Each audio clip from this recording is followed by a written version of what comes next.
28th, 2019. Are you okay? Sorry. So being 6 o'clock on Monday, January the 28th, 2019, we'll call to order the regular Winooski City Council meeting, and we'll begin our call to order with asking everybody to join us for the Pledge of Allegiance led by Deputy Mayor Nicole Mace.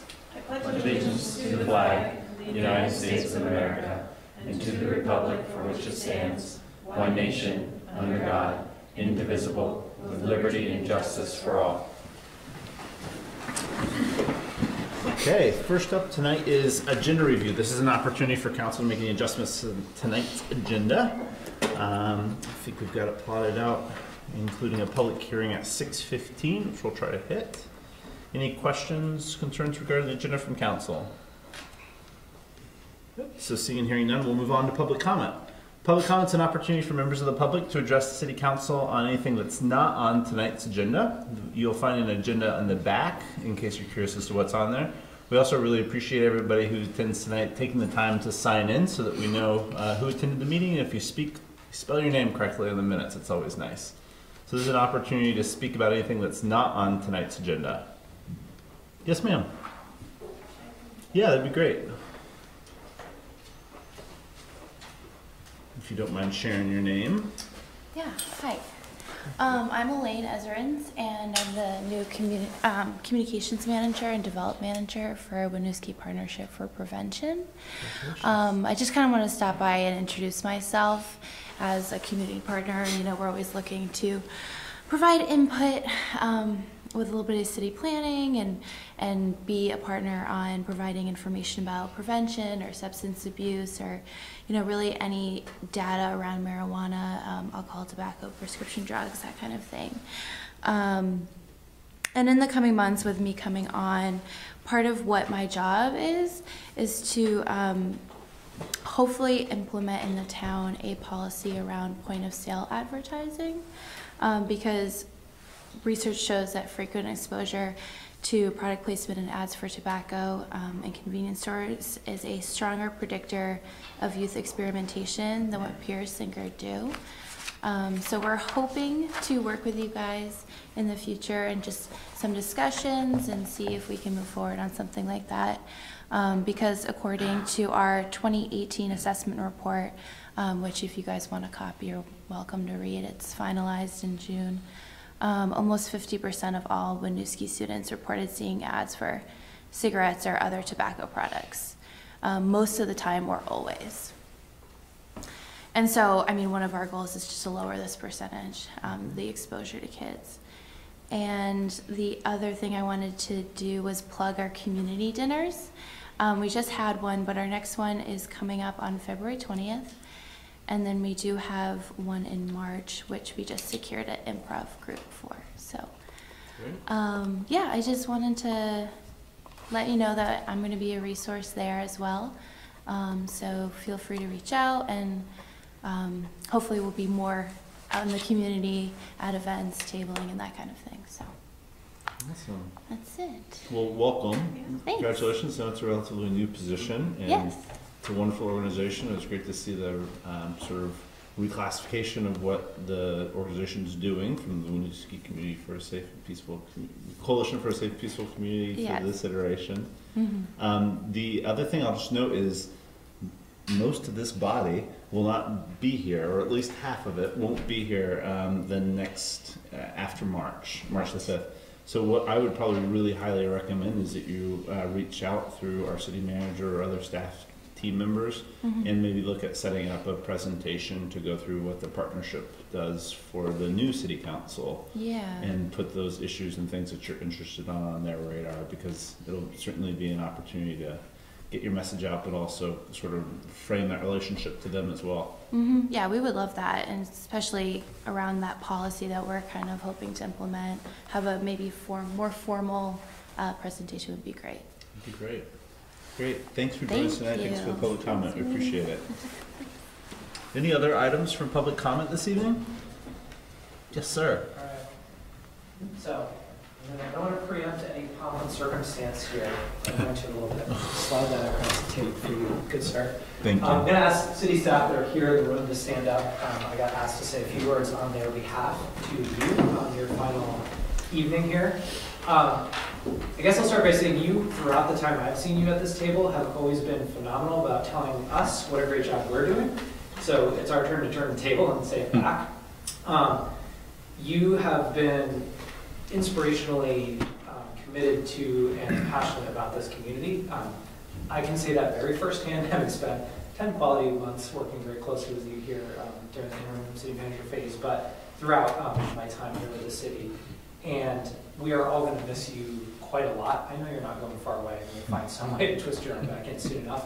But the ways that you've been out as a champion for projects in this community, supportive of the work that we're all doing here, and I think just leading this collective charge and way forward for the city has been fantastic to see.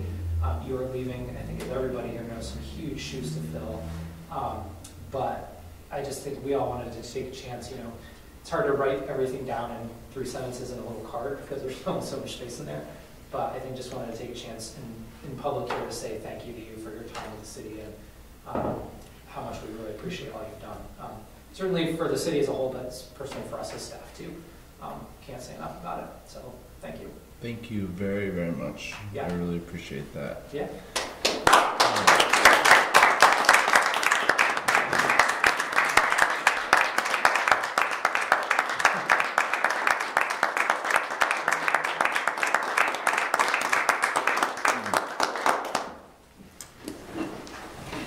All right.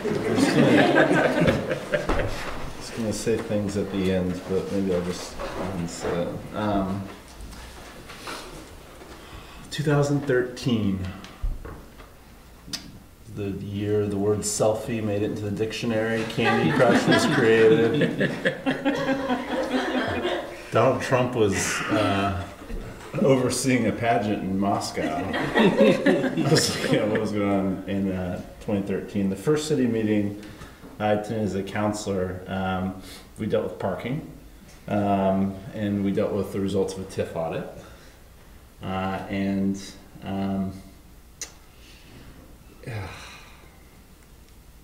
There's been a lot of time passed since then.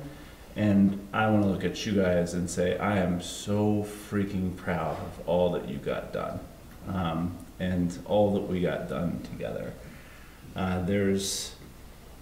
There's a lot of expectations when somebody comes into an elected position in terms of what they think that they're going to accomplish and the things that they set out for themselves as goals. And usually it's coming from a really good place. It's coming from a place where you feel positively like you can contribute and make a change as an individual, as part of a larger cohort.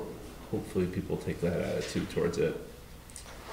But when you really get in here and start digging into the work, you recognize, I think, a couple things that I know smacked me really clearly. The first is, it's never about your vision and your dream and the things that you want to accomplish. It's about listening and trying to fulfill the dreams of other people and trying to support them and having the opportunity to live in a community that reflects what they want. And what's so beautiful and so cool about this level of government is that we can actually do that in a lot of ways. We can actually take what people want to see in their community and turn it into a reality in ways that federal policymakers, state policymakers, quite frankly, just can't. And that's really empowering. And we do it without politics in a lot of cases, and we do it without, I think, with a real sacrifice of personal agendas up here. The second thing that becomes really clear, though, is that you don't get anything done by yourself. It takes the other 4 really passionate volunteers up here giving their time and effort and their willingness to, again, sacrifice their own personal agendas to make a functioning group that makes good decisions in a way that a community feels like they have confidence in. But at the end of the day, we don't do anything without you guys. You do all the work and you make all those things happen and you bring them to fruition. I can't say enough for the professionalism and the soft touches you guys use with very difficult, challenging issues, from F-35s to bacon signs, to really difficult things like a drowning or a shooting in town, that not only are hard things and challenging things to deal with, but are things that personally affect you and hurt you. And at each turn, you guys have handled them in a way that has helped our community not just get through them and bear through them, but come back closer, stronger, and more together. I'm excited about the next chapter in life, but I can say without a flinch that the last 6 years I've spent working with you all to try to make this community as good as we can has been the greatest honor of my entire life. And I appreciate you very much, and I love all of you. Thank you. Okay. Any other public comment? Any other public comment this evening? Okay. So, yes, sir. I just want to echo. You've done a wonderful job as a counselor and as mayor these past few years, and it was an honor to serve with you up there, and this city's been lucky to have you. And I'd be remiss if I didn't say that. Thank you. Sarah Robinson, John Little, Sally Tipson, Brian Corrigan, Brian Sweeney, Christine Lott, Eric Covey, Hal Colston, Nicole Mace, all really awesome public servants and Michael Bryant, golly, to serve alongside. And thank you, Robert. Thanks for all the time and energy. Again, wouldn't have done all of it without all of you, all of your work. So thank you. Okay. Anyone else? No more nice comments, please. Thank you all very much. I appreciate that. And I'll open this later before the waterworks really start. Okay, next up is consent agenda. We have one item on tonight's consent agenda. We have the city council minutes from January the 22nd, 2019. Any questions or concerns from council in regards to the consent agenda? So seeing and hearing none, I'd entertain a motion for approval of the consent agenda as presented. So moved. Second. Motion by Eric, second by Hal. Any further discussion? Seeing and hearing none, all those in favor, please say aye. Aye. And those opposed, motion carries. City update.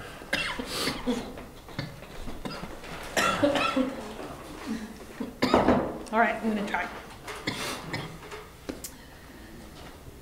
So first I want to acknowledge that April and Ben are here from North End Studios.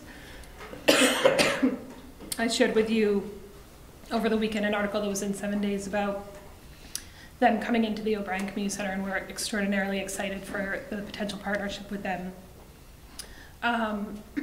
We do have a draft letter of intent with them, and we'll be bringing that to you on February 2nd, but if there's anything else you wanted to share, I wanted to give that opportunity as well. We just wanted to be here in case there were any questions. Anybody wanted to ask us anything in advance of next week. We're also very excited about the possibilities. Maybe that article came out a little bit sooner than we all would have liked, but you can't control the press really. So we just kept reiterating to them that there was no agreement yet, and that we were very much hoping that it will work out. And I hope we can make that start happening next week. We also got a lot of very positive comments from local residents. Things it's like jobs they wanted to give us right away. But I guess our reputation precedes us. And so they're expecting us to pull off miracles like, yesterday. But we have heard from a number of organizations and individuals in Winooski anxious to get started with the program. Wanting to collaborate and do things Which that is they've great. been hoping to do for a while. So. Well, thank you very much for being here. Sure. A few other general city updates. Last week I shared with you that IXP, the consultant hired as part of the regional dispatch, effort was here in the city and was here in the county and was meeting with dispatchers. I'm disappointed to announce that that meeting went actually fairly poorly, and there was quite a bit of anxiety on the part of our public safety professionals across our communities around the presentation. So this morning the board met in a special meeting and unanimously approved a motion to request that IXP swap out the lead on the project and appoint a new lead and bring forward a timeline at another special meeting called for February 12th to go over the next steps. So I think we have a good plan. We heard from the chiefs were both there with me this morning, and we heard from several dispatchers across our communities. Heard some good feedback and some good suggestions on how we could move forward. So I think we have a better, clearer path forward, but it is a bit of a change to the IXP contract. We're not changing the contractor, but we're changing the project lead. Quick update from the city clerk on the petitions we received to date. Just a reminder for the public that petitions are due by 4:30 this Friday. So for mayor, we've received petitions from Christine Lott and Eric Cubby. For the 2-year council term, we've received a petition from Amy Lafayette. For the 2-year school trustee term, we've received a petition from Mac McNeil. And for the 3-year school trustee term, we've received a petition from Margaret Bass. So that's where we currently are and what is public knowledge. Last week, we also, as a project review committee, which is our internal staff group that reviews building projects proposed for the gateway districts under form-based code, reviewed a development proposed for 401 Main Street, which is the property right in front of the school district, a former gas station. So the project does conform with form-based code, but so it was conditionally approved upon conditions of a complete traffic study. There are, as you can imagine, with the Norman Street and that location and the school exits, there are some pretty significant concerns about traffic patterns. They're also proposing a drive-through Dunkin's shop, so it adds a layer of complexity to that traffic. So Public Works and the PRC will be reviewing that traffic plan as it's presented by the developer. Just a reminder that the East Allen scoping study, the East Allen project that is looking through the Chittenden County Public Regional Planning Commission through our UPWP project, looking at potential pedestrian and traffic improvements along East Allen Street. The first public local concerns meeting will be held on February 14th here, and it will be a joint meeting of the Planning Commission and the Public Works Commission. We have received 3 Winooski small business loan applications, which is great, our first 3 to come through. So we are meeting early in February as a loan committee, and then hope to bring you recommendations at the second meeting in February. And then finally, just a few really fun community services programs updates. Registration for February vacation, Thrive February Vacation Camp is open through the website. We have a Move, Play, Connect play group for our young neighbors starting on February 22nd. We'll be every Friday at 9:30 throughout the rest of this winter and spring. We have an adult public speaking class with Peter Burns starting on February 28th for 5 Thursdays. And then a ukulele class starting in April. So more information on all of those things can be found on the city's website. Thank you. And that's all. Thank you. Okay, council reports. This director this one? Sure. Last Wednesday, I got sworn in to the legislature, and I can see drinking from a fire hose for a while. Lots to learn. Very fortunate to be assigned to the Government Operations Committee. So some of the issues that may be coming from here to Montpelier, I'll certainly be at the table, and looking forward to that.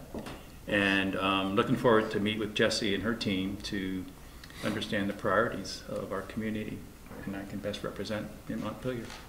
Congratulations, Hal. I know you're going to be a tremendous asset to the community, as you already are. Thank you. But know that you'll do an awesome job there on behalf of the people of Winooski. So congratulations, and you're very fortunate. Thank you. Great. So there was speaking of Partnership for Prevention, they held a great community dinner the other night where a number of community members and people interested in serving the community showed up, some of which are in the room tonight. So that was a great opportunity and a great event for the community, and to hear from people who are willing to step up and volunteer their time in interest of serving our city. The downtown Winooski does still have the job position opening for hiring their executive director. It's located on their website. If you are interested, or know any, for the folks watching at home, anybody who's interested in applying, their website's downtownwinooski.org, and they are still accepting applications right now. Great, thank you. I think the biggest update, maybe I'll leave more for Nicole, and that Jesse, Nicole, and I've tried to stay coordinated on next steps. Issued a school newsletter and did a In the World of Winooski that kind of started getting the ball rolling on budget messaging and ballot items for folks. So there's at least a couple pieces out there for that, but then we're also transitioning it over to the soon to be by the end of the evening Mayor Mace. Yeah, so Jesse and I are met with Seth to talk about messaging, but are finalizing our budget presentation. We are scheduled to present in a variety of different venues in the month of February. I believe Jesse distributed the schedule last time. But there's a lot of moving pieces to this budget, so it's important that we present it with clarity and connect the dots for folks in terms of where we've been and where we're going. So happy to spend my last month serving the city, conveying that message and building support for the budget that I believe we're poised to pass tonight. Great, thank you all. Okay, next up is regular items. I'm just going to be pointed and ask, is there anybody specifically here for the 6:15 hearing regarding the budget items and ballot items? Because I know we have folks here for the first two items tonight, so as long as we hold that after 6:15, we're fine and within statute. So I'm inclined to let us just go ahead and work through the agenda in order. So first up, we will have discussion on the goal update for the FY19 policy and priorities for strategy, and that's around housing.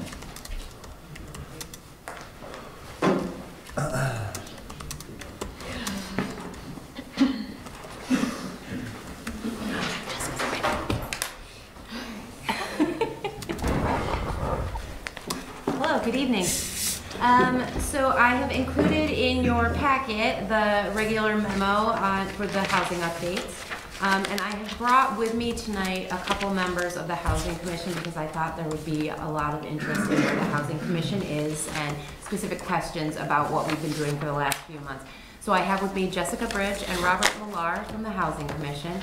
And I believe what I'm going to do is focus on that section, supporting the Housing Commission for tonight. But if you have questions on any piece of the memo, please feel free to ask.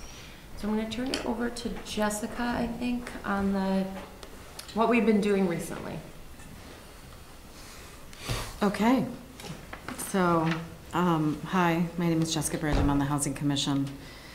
I'm also going to deliver a baby inside of 6 weeks. And so please excuse any mental fog and exhaustion.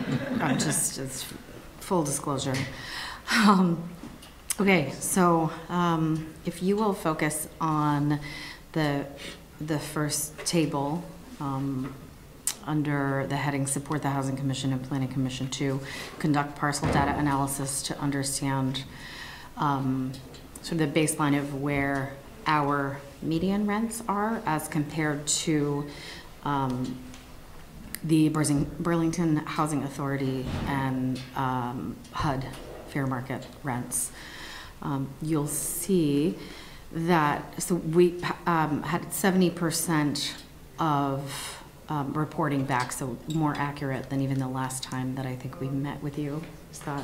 Yep, that's correct. It's slightly more accurate now. And so our median rents are actually below those of the BHA and the HUD fair market rents as reported, which is great and just speaks to the fact that we are doing a pretty great job of supporting the housing needs that have been identified in the city of Winooski. I think that, do you want to stop and chat there at all? Questions on that particular bullet item? I'll just say, like, yay, Winooski. On that, I think that's fantastic. I just want to say, so the 70% of total rental units, the response rate, does this incorporate, I think it's no surprise that we have a large percentage of affordable housing stock. That's not, so I think where the area of interest is, at least for, I'm not going to speak for others, but for me is, you know, when we start to look at the newer developments, you know, so are the newer developments included in the 70% response rate? So They are. the River Run and Yeah, those are all. They are included. Okay, great.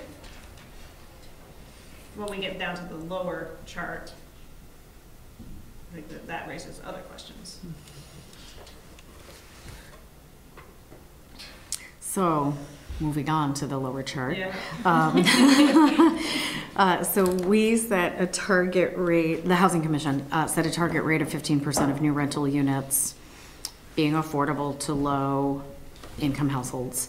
And so there are the 4 currently permitted rental housing developments listed.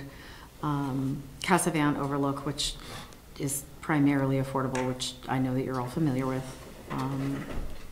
And then the others listed: 243 East Allen, 401 Main, and then the Wagoner parcel.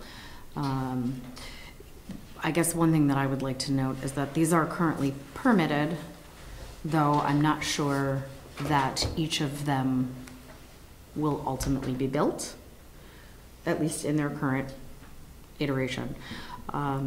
So overall, and I think your concern, Nicole, is that, you know, it seems to be some are very affordable or have a high percentage of affordable units, and others have none. We are hitting the target of 21% overall, or rather surpassing the target that we set of 15%. So this does come in at 21% again of what is currently permitted. So it's not perfect. Right. Based upon, I think, what your point is and what you're trying to address. Right, I mean, I think it's, again, we should absolutely be celebrating the arrival of Casavan Overlook as an incredible step forward in terms of our interest in new development being affordable. And we know that those low-income housing tax credits are not available on an annual basis. So it's like, so I'm just interested, and I think this body needs to track, and hopefully the Housing Commission needs to track, you know, in the absence of a major project like that that draws down substantial tax credits and other, you know, where the funding works, what's the likelihood of other development projects moving forward with some percentage being low income. I think it's that's a huge project. It's a great project. What's the Wagoner parcel? Those are the 4 parcels next to each other by CCB on East Allen Street. So currently it's for sale as a permitted project. Okay. So I think that's what Jessica was referring to specifically when she was saying, I'm not sure when those will be constructed. What's going to happen with them? Yeah. Sure. Okay. So just to, I think, address your point, Nicole, the margins are slim, and I think, you know, we've spent a lot of time trying to bring in expert opinions, and, you know, the people that we've certainly consulted with repeatedly are listed on the next page of the memo, many of which are developers, some of which focus exclusively on affordable housing such as Michael Monty and the Champlain Housing Trust. And so the margins are slim, and it certainly makes smaller projects less feasible than larger projects, which is what led us to the conclusion that a housing trust fund is probably the next best partial solution, coupled with the inclusionary zoning, and part of that parking waivers, density bonuses, and then a way to fund the housing trust fund, which would be a fee in lieu. So more reasonable fees in lieu for smaller projects, such that the housing trust funds can remain robust. It's listed in your packet, but it's currently $348,000 in that account. So I think that rather a hard and fast requirement discouraging development that doesn't have an affordable component, I think that we're giving a pathway towards both being supportive of developers and also of continued low-income housing, new low-income housing in Winooski. So that, yeah. So is it fair to say that the work around the inclusionary zoning policy is around striking the balance between not shutting down development altogether, but ensuring that there is an appropriate level of fee in lieu so yes. that we can build up the trust fund? Yes. I think an important thing to take out of this first page, you know, the existing situation and some of these permitted, is there's a sense that we're way behind the 8 ball on housing, which doesn't play out when you look at the data. We want to be ahead of a crisis, of a problematic situation, and we are, and so we shouldn't be panicking. We should be taking the time to work on getting the housing trust fund and the inclusionary zoning and everything that we're working on right. That's what I would encourage people to take from the data as it is. We don't want to have a crisis situation or a problem situation, but we're not there yet. We're ahead of it. We are. So, Great point. that makes sense. Yes. I'm guessing that because you're pretty early on in figuring out those exact levers within inclusionary zoning to make sure that it's a right fit solution, you might not have what that fee in lieu of may be. But it'd be interesting as we start to drill into those numbers to think about what that number would look like if we were to look back at these, you know, that grid of developments that you list, and the ones that don't include affordable units, what that might have meant for payment into the housing trust fund, and how that number compares to the incentives provided outside of what we have control over as a municipality for a Cassavant overlook, and if they're comparable.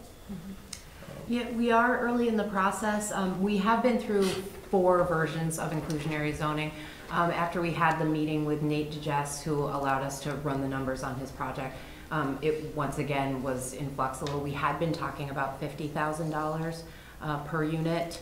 The calculator that we used that was recommended by Michael Monty showed that that could be a potential deal breaker. So still in flux, but ultimately we had written the ordinance so that what will happen is the Housing Commission will come to City Council with a recommendation, and it will be set by City Council.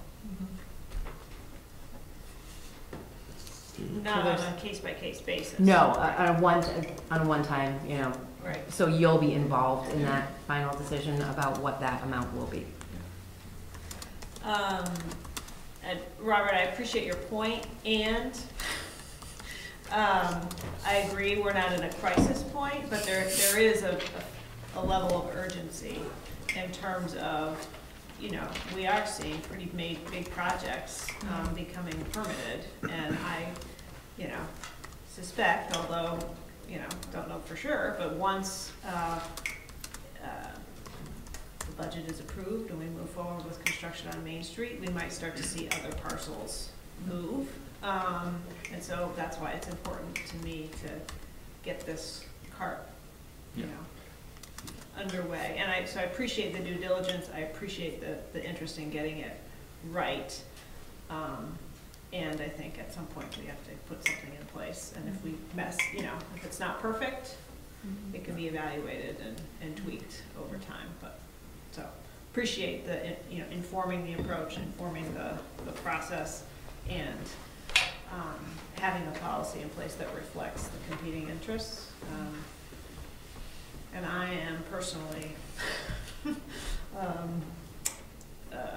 you know, look forward to continuing to keep an eye on the situation and participate however I can, even if it's not in these seats, to support continued progress.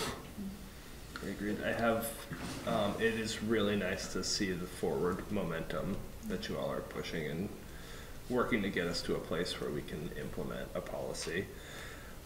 But do you share, you know, if we were to take out Cassavant Overlook from the grid of currently permitted developments, then we'd be, you know, 2 for 100, 2 units to 109 units-ish. Those numbers aren't exact, which would bring us way, way under target. So I think that really does demonstrate the clear need. I'm going to choose my words a little carefully because I'm now very directly involved in this process through my work, and I can promise you that I'll be here to make comments when policies do come forward. But just having been with the Housing Commission during these conversations, discussion, and to reflect on some of the input, I think that is really valuable that they received from, for example, on the IZ conversation is, to a person, if you ask anybody involved in affordable housing development, what's the #1 barrier, it's always going to come back as being money. And it's always going to be money related to, yes, just getting equity through something like tax credits. It's also going to be barriers like infrastructure. That is a huge, huge deal in everything that we do, and the rise of costs. And something I just want to put on everybody's map is this year there's going to be a cost study done in the state of Vermont that's going to analyze the difference between affordable housing development and versus affordable housing versus market rate development, and if there are certain cost driving factors. Historically, it's come back as being lack of equity products, too many funding sources associated with a transaction because they increase the number of costs, and infrastructure expenses. But it's always going to come back to the limited number of financial tools available. It's always going to come back there, and I hope, you know, that ends up being a real focus on how we do that, because eventually at some point this is going to have to make a commitment if we really want to fill those gaps. We can have all the policies saying do this or don't do this that we want. In the end, that infusion of resources is the thing that really changes the game. And I just want to call out, and I'm not going off of my agencies, we wrote a very strongly worded letter reflecting it. What just happened in South Burlington is that's not something that should happen here in terms of a freeze on zoning. That has long range reaching effects and impacts. The cost of construction goes up constantly, and opportunity cost is a very real thing. And they're trying to manage their community in the way that they can, and totally respect that. It's a complicated conversation, but I hope that our community can preempt something like that being the reaction that we have with good policy. So thanks for your work to move that forward. Just interesting, I don't know, to maybe pass on the thought for the future iteration of this body and for the work you're all doing. I think, you know, we're absolutely on the right path right now of the creation of a pot to hold those resources by which we can incentivize the development that we're looking for, because that's the #1 need. The policies in place to fund those resources. And then beyond that, I think, to echo what Nicole is saying about Cassavant Overlook, I think that is, in my mind, a tremendous configuration that I think makes so much sense for our community, like a true mixed income development. And are there ways by which we can utilize those resources to specifically incentivize those kinds of developments? I don't know. And I don't think that's something, obviously, that's not the priority right now. You're on the track to get in place the things that we would need to start diving into that question. But I think it's worth thought in the future.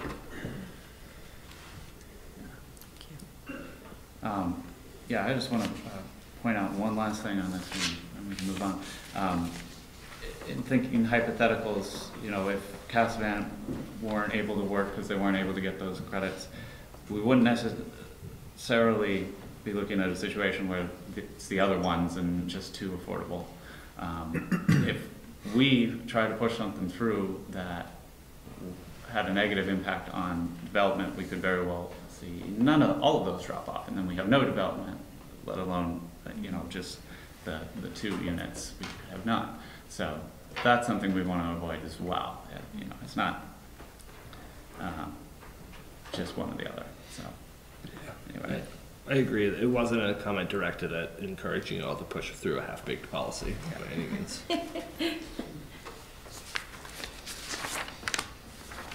If you have questions on other pieces of the memo, I'm happy to answer those as well. I just thought probably you would most want to hear from the Housing Commission where we are with our work.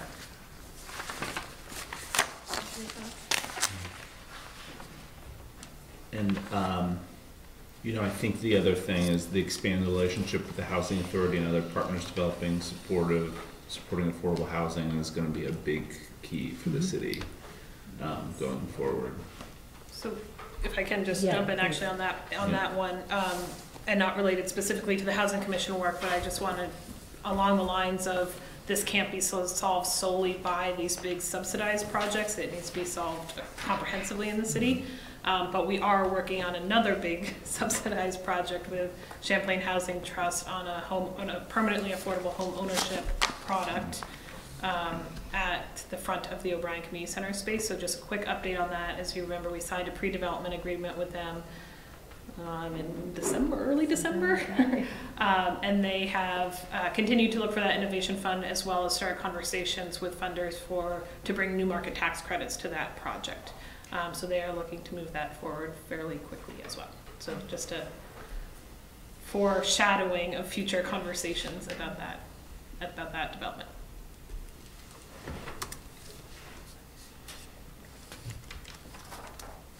And that would be supported by a different mix of tax credits than the Casavan property. Right. Not low-income tax. They will not.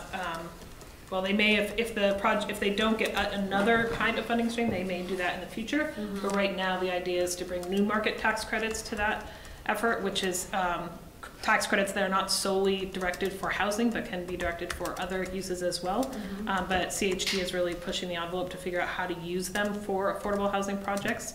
And because this will be a home ownership model that will be perpetually affordable, we think Mike Monty thinks they apply to that, mm-hmm. and is putting a funding structure into place to do that. So it would allow us to kind of identify a new subsidy revenue stream that allows us to, as a community, hold the low-income tax credit potential for another 2 or 3 years out for another project. So in theory, if we can get in a cycle of doing a project every 2 or 3 years, we will probably be competitive for that for a while. Right. Great. Pretend he's not sitting at the table.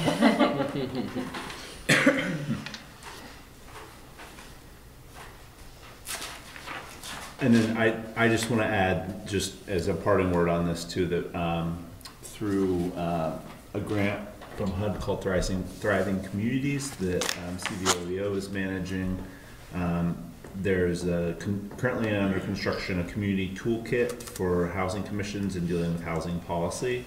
And just wanted to comment that a lot of the things that Winooski's doing and have done is being used as an example on how to do this the right way. So kudos to all the work that's gone into it, and you guys are paving the way for it to be easier for other communities. So great stuff. Thank you. Heather. It's 100% Heather. Well, 99%. Here, here. It's a great commission. It's really great. Other questions and concerns, comments regarding the housing, the priorities update, the goal update? Questions, concerns, comments from the public? Yes, ma'am. Christine Lotz. Could you spell that? I also, this is good work. I'm glad to see this progress coming forward here. And I just wanted to make one comment. As someone who was on the Housing Commission, has really been deeply familiar with the data. I know that when we looked at the landscape here in Winooski, there's kind of a pinch point on middle income housing. So I want to urge the decision-making body and the commission to be looking at the entire landscape of what's out there and not solely focused on low income affordability. Thank you. Any other questions, comments, concerns from the public? Okay, so seeing and hearing none, thank you all very much. Appreciate all your work. Thank you. Thank you. Okay, next up is the gentrification monitoring update. Yes, so again, I provided you with the full analysis as part of your packet, but I didn't bring the full presentation tonight.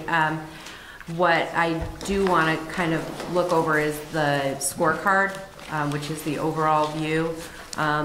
So we are not meeting criteria for gentrification once again this year, but a couple of while there's a primary set of criteria by which gentrification would be determined, and those are the median income, home value, and increase in gross rent, there's also the secondary indicators, and 2 did meet the criteria of secondary indicators for gentrification. Those are both in Track 25. It was an increase in educational attainment and an increase in high-wage jobs versus low-wage jobs, both in Track 25, which is basically the Main Street, it is the east of Main Street all the way down, and then the railroad tracks and below, so the flats and east of Main Street.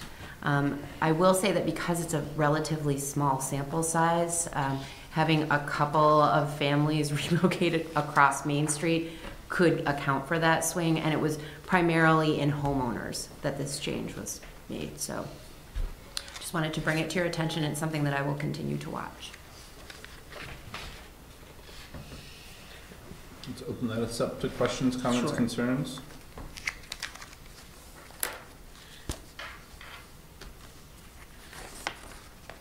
So, sorry, can you tell me, Tract 25 is which side of town?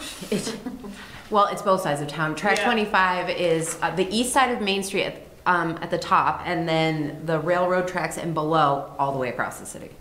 Okay. It seemed to be like sort of a tale of two tracks in some of these indicators. Like, Yeah. we would see big increases on one, depending on the indicator, that they seem to be moving in different directions, I guess. Did you see that? I saw that in a couple of the indicators. One of the 2 that I mentioned are the 2 that I primarily saw those differences in education and in high wage versus low wage jobs. Yeah.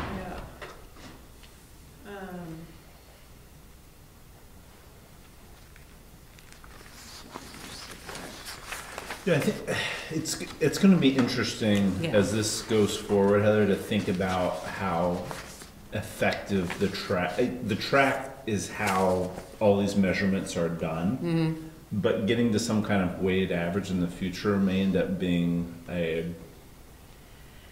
and I know you've thought about that and considered it, and I think as much as you can geo-target data, it's generally a good thing, and I know the tracks are saying different things, but it's, I don't know. Like I said, it could be, a couple people moving across the street, so. Or one property being developed in Right. one part of town, or one business, Yeah, I could certainly, I thought about it. Honestly, when people look at gentrification in cities like Seattle, you're looking at 135 census tracts. Right. Whereas the state of Vermont only has 184 or something like that.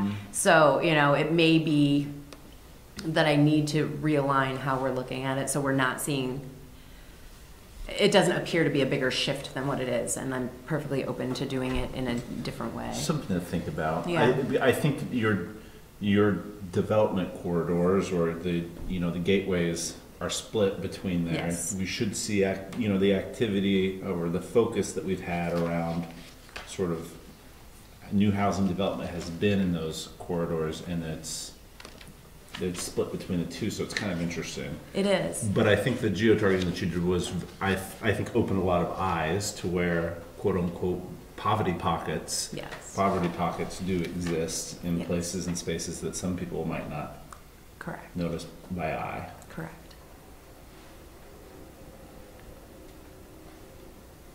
Other questions, comments, concerns?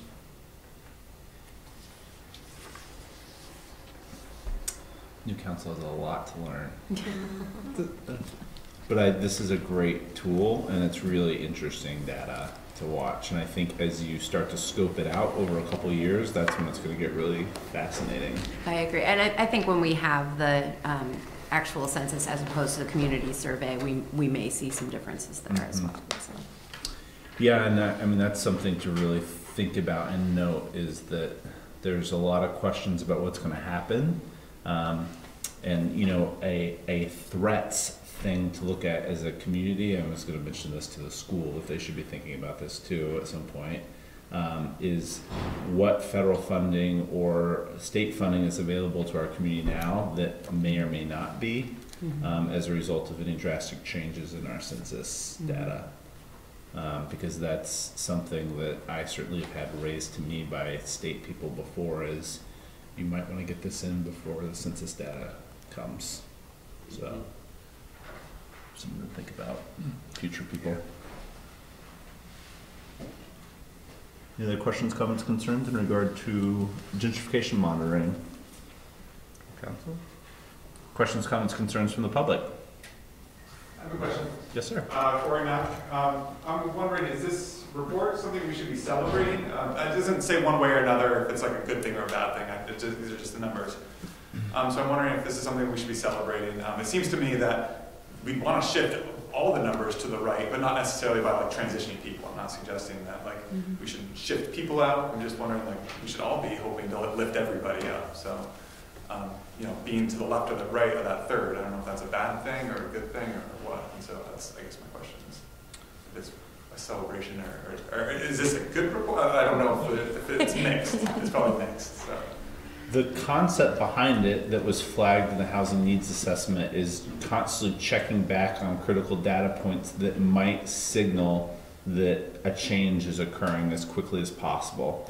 So that if there needs to be some kind of policy response, I would say that the issue with a report like this is we have sort of the items that we think are going to address some of this already in the works, or address some of the concerns that may or may not be raised by it. But it also, you know, again, with a little bit more time, is going to probably really benchmark where shifts are happening, so you can see the curve and say, okay, if we're going to adopt a policy to try to change this one way or the other, keep balance in the housing stock, affordability in the housing stock, look at why, you know, wages are increasing so much between one group versus another, that we have indicators as quickly as possible that that's occurring. So it's trying to get to real, as close to live data as possible. I don't know if you want to expound all upon that. No, I think that's accurate. It's really just about benchmarking. I mean, I certainly think you could have a philosophical debate about whether higher educational levels are good or bad, and I guess that really depends on, you know, who it is we're talking about. Is it that people increased their education, or is it that other people who were more educated came in and displaced people? So that's really what we're trying to get at. And, you know, I would say it's a blunt tool, but it's a good benchmarking tool. I think it's going to be more important after some of the big policy discussions are over to continue, and I don't mean over because they'll never stop. It's going to be constant. This issue is going to be constantly there. But when it's maybe not in as much of the headlights, that it's going to become really important too, because it'll flash it in front of you and make sure that you're aware. Yeah, I mean, the housing needs assessment said that as a city we're at risk for gentrification, and so, but that was sort of a, oh God, you know, so I think it's been really critical to identify what are the benchmarks that we're going to monitor collectively as a city as we start to put together these policy framework to support housing in this community, so that we can sort of check in terms of how we're doing as a city. So no, I don't think it's a celebration or not a celebration. I think it's just important information for us to be monitoring as a city. Any other questions, comments, concerns from the public? Good. So seeing and hearing none, thank you very much, Heather. We appreciate it all. Thanks for all the great work there.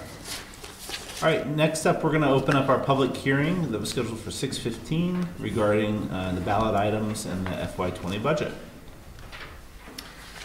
So this is our required public hearing for public comment on items we have been discussing over the last 2 months, specifically around the proposed FY20 budget that I, on behalf of the staff, presented on December 3rd, and then we've been discussing since. The Hickok Street water work bond vote, which is a $3.7 million bond vote we're proposing for the ballot on town meeting day that would replace the water lines on Hickok and lead to new paving. A $9.7 million bond vote for what we are now calling the Abenaki Garage, which would be a new parking infrastructure on Abenaki Way in the downtown, which is also later on the agenda as well. And then the adoption of local options taxes for sales and rooms, meals, and alcohol to fund capital projects in the city, including the Main Street Revitalization Project and the pool. So I'm happy to go into any details, but really the task is to hear from the public. Yeah, my inclination following last week's conversations is that everybody's feeling pretty good and sussed out in terms of your questions getting answered. So I think globally we'll open that up, and if there aren't a lot, we will probably move through this and the next few regular items pretty expeditiously. Not in the interest of a non-transparency, but I think if the public's curious, you know, for the last month and a half, we've had extensive public presentations on this material, and in addition to that, we're going to be doing a full rollout of a whole shock and awe information campaign to ensure folks are as educated on the items in the ballot as possible. So I don't think trying to rehash them this evening is probably the most effective, but certainly want to open it up to see if there's specific questions or comments from councilors in regards to the 4 items that are scheduled for the public hearing: the FY20 budget, Hickok Street bond vote, Abenaki bond vote, and the local options tax for sales and rooms and meals and alcohol. Are there questions and comments from the public? Yes, ma'am. I know you have already spoken with like business owners on Main Street, or well, business owners in general, sorry, about the local options tax, and I wondered if there has been any outreach yet about the garage and the hotel, like if any communication has happened there at this point. Sort of globally, yes, as part of the extensive conversations regarding negotiations around downtown things, including legal matters. There's been a lot of time spent with the business community down there and large property owners and stakeholders in regards to what the plan is to ensure that you know, this is part of sort of a larger collection of things that are taking place to stabilize the TIF and hopefully satisfy a number of needs at once while also creating the opportunity for a hotel. There's never been a survey, but the hotel has had a number of public hearings, and by and large, you know, at the risk of speaking for people, I would just say that the business community and residents have both reflected very positively on its impact. They just wanted to see things like parking addressed, and that's been a pretty consistent thing. And in addition to that, folks have been, that I've spoken with, again, I will say totally anecdotally, have been very positive in their reflection of the movement from the hotel of being on the circle in that green to Abenaki. So I'm not aware of any kind of additional official outreach. We did do some of that when the hotel first came out. We held some business-focused meetings. Wasn't a ton of turnout, to be honest with you. And the directed outreach that I'm aware of through the WCP, et cetera, has all yielded either no substantial concerns in regards to its negative impacts other than location and parking issues. Anything else from you guys? in terms of your conversations and rounds? Just to underline a few points from staff's perspective, there was a lot of public engagement around the hotel, as the mayor mentioned, in its first round of permitting, and a lot of significant concern from the residents and the business community about its location at the bottom of the roundabout. So this proposal allows the shift of that location to reflect what we heard from the public to the intersection of Winooski Falls Way and Abenaki Way. So I think we've heard from the public that feedback and tried to put forward a plan to achieve that goal.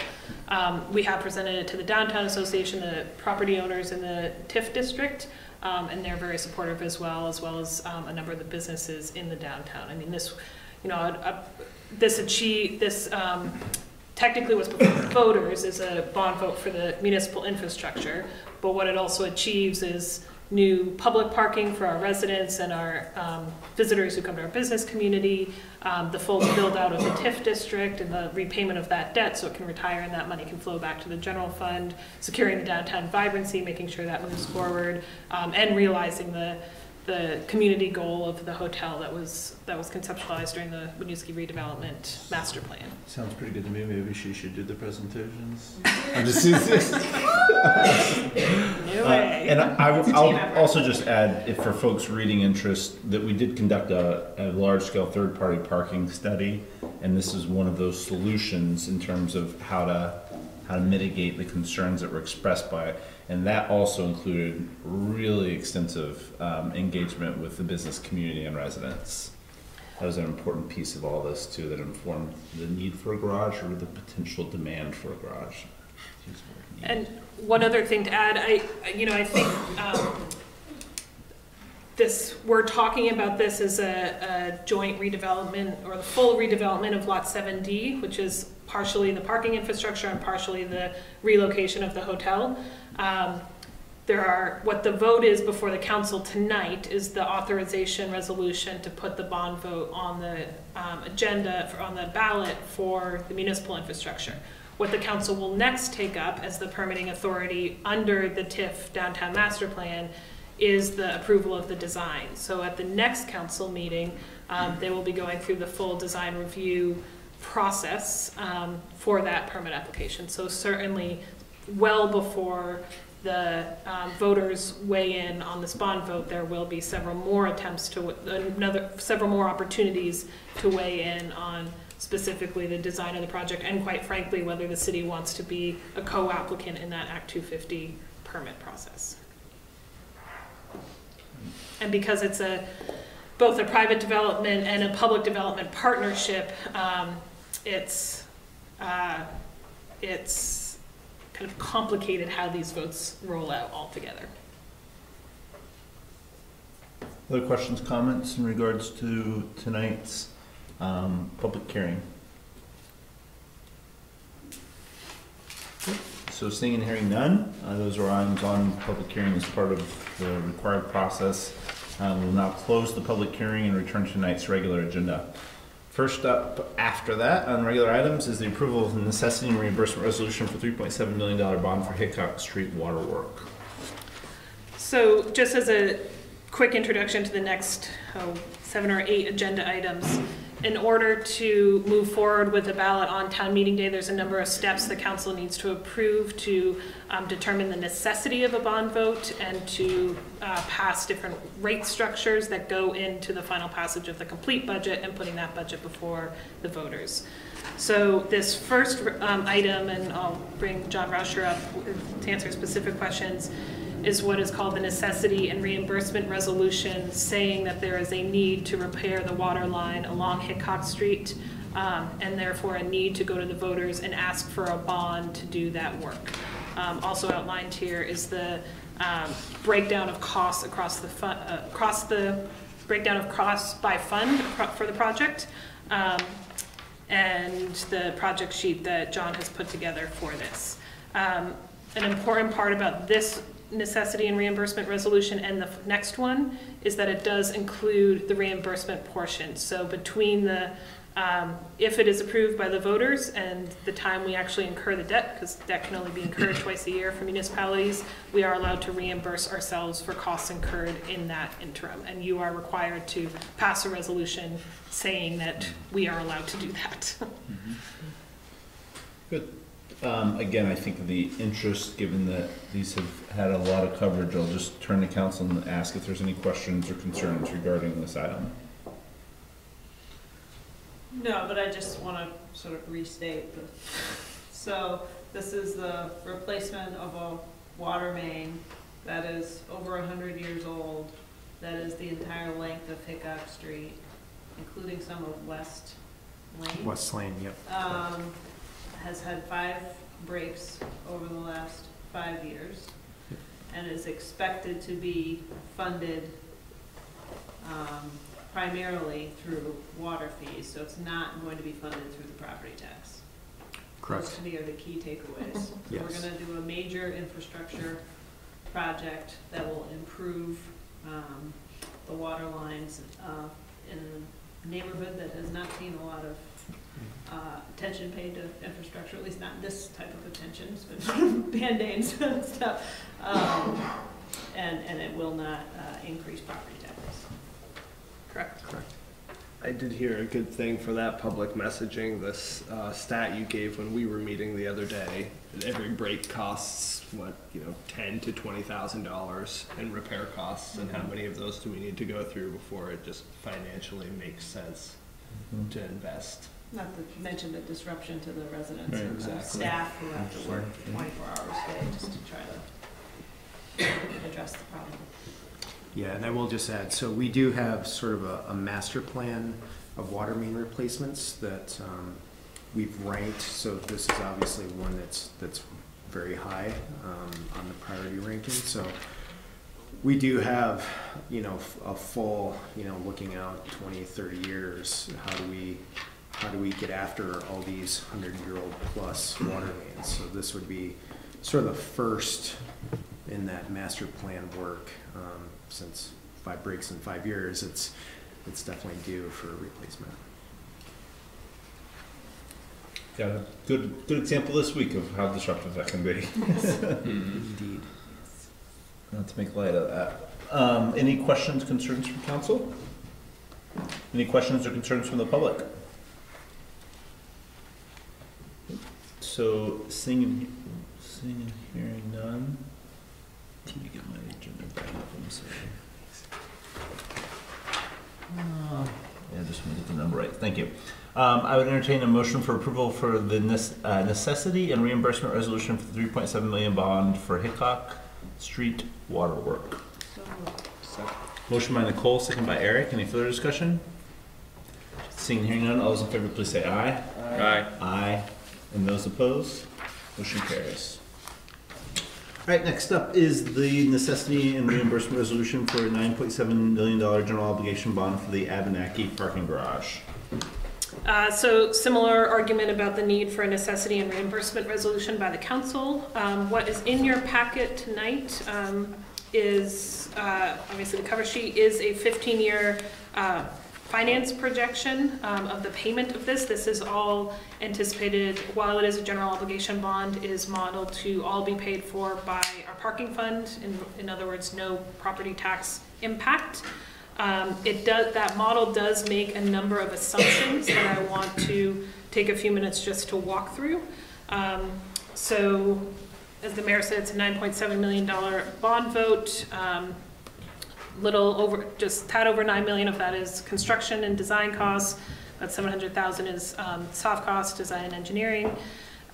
We are anticipating $800,000 of down payment onto the project. So that is 2 grant opportunities that we've identified and actually applied for in the past for this project and been successful at the former locations and gotten good feedback from the grantors that it could transition with an application to a new location. It does anticipate using WCDC reserves to front the finance model.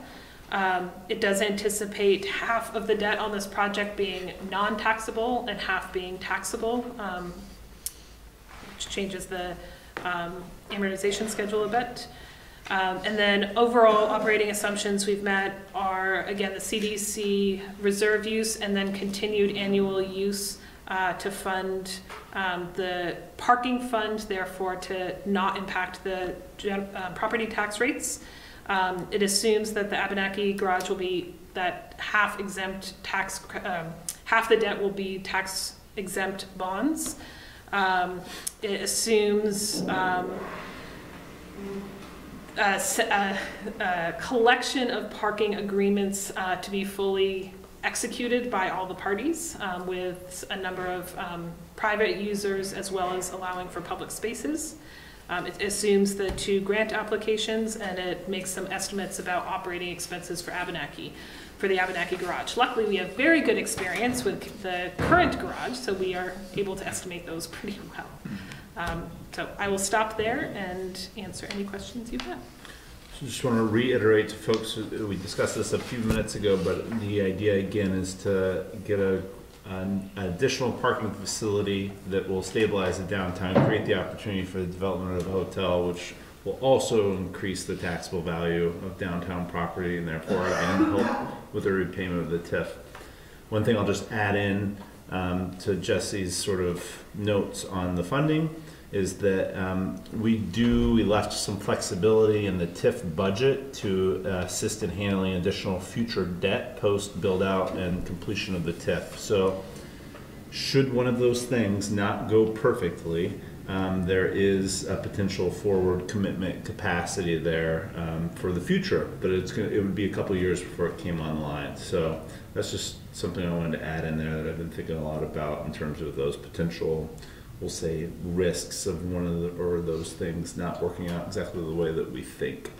And just to reiterate to folks again, similar to what Nicole did in the first one, is because of the revenue from the contracts, with those assumptions in place, we expect this to be a net neutral impact to the tax rate, not impact the taxpayer negatively or the general fund. So voting yes on this will not increase your taxes. That's the whole idea. That's the way it's structured. And will hopefully more positively impact the funds we have available to do infrastructure projects in the future, because right now a future agenda item is about the local options, rooms, meals, and alcohol tax. We have no rooms currently other than Airbnbs in Winooski, and we have not modeled the new revenue stream that would come from a hotel into our capital projections. So that is a new revenue stream that our visitors would pay to help support our local infrastructure. Right. It will also relieve some pressure on the parking garage for folks that want to visit our downtown businesses, et cetera. Moving some of those contracts to CCB contract in particular to the garage that would be right behind CCB, not only much better for CCB, but frees up spaces in the downtown for folks who need, want to be right downtown. And if you're curious about the hotel and initial garage sketching before you see updated ones for next round, on the January 14th meeting, there was a presentation done by the hotel developer and the garage developer, sort of giving folks an update about what those look like. So I encourage you to hit that agenda item on the CCTV. There's some better pictures in here too. Yep. Other questions, comments, concerns from council? Questions, comments, concerns from the public? So seeing and hearing none, I'd entertain a motion for approval of the necessity and reimbursement resolution for $9.7 million general obligation bond for the Abenaki parking garage. So moved. Second. Motion by Eric, second by Hal. Any further discussion? Seeing and hearing none, all those in favor, please say aye. Aye. Aye. And those opposed, motion carries. Okay, next up is the approval of the water rate resolution.